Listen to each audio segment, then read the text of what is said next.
So let's talk about this matchup with the Atlanta Falcons and the Baltimore Ravens. So this matchup is going to be pivotal to Atlanta's success in the playoffs.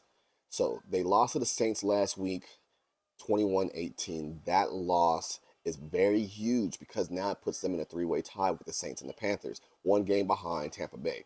So that week 18 matchup against Tampa Bay is going to be very pivotal to whether or not the Falcons have a chance to win the South. That's the only way they're going to get into the playoffs. You're going to have to win the South.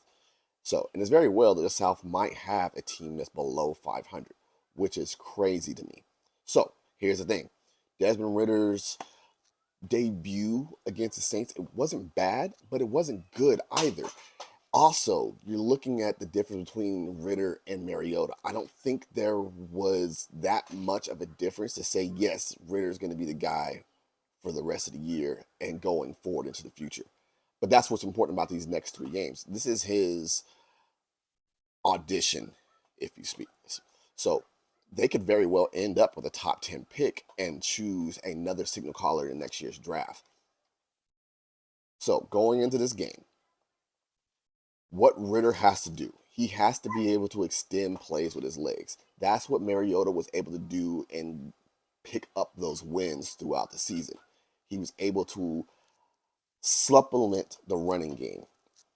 So the Saints were able to neutralize the run game. They were able to neutralize the receivers, and that's what allowed them to eke out that 3-point win.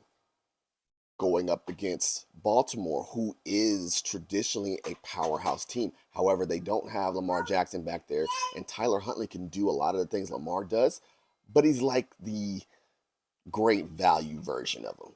So they need to be able to contain Tyler. They need to be able to limit the passing lanes. They need to be able to force him to stand in the pocket. Do not allow Tyler to get out and run all over you because he does have that skill set. On the flip side, the offense needs to be able to control the clock. You need to be able to get that ground game running. Obviously, your passing game is not going to be what it should be. You're pretty much wasting the talents of those talented wide receivers that they have at this point with that rookie caller. However, he can make the throws when given the time.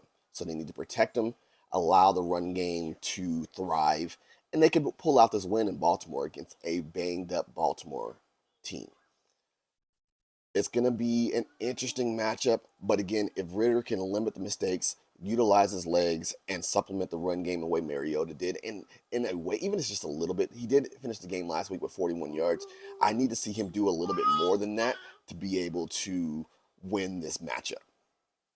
So we'll see how it goes. I need them to be able to win this game. They have to win out. That is the only way they're going to get into this playoffs. They have to win out. But we'll see. See you guys next week.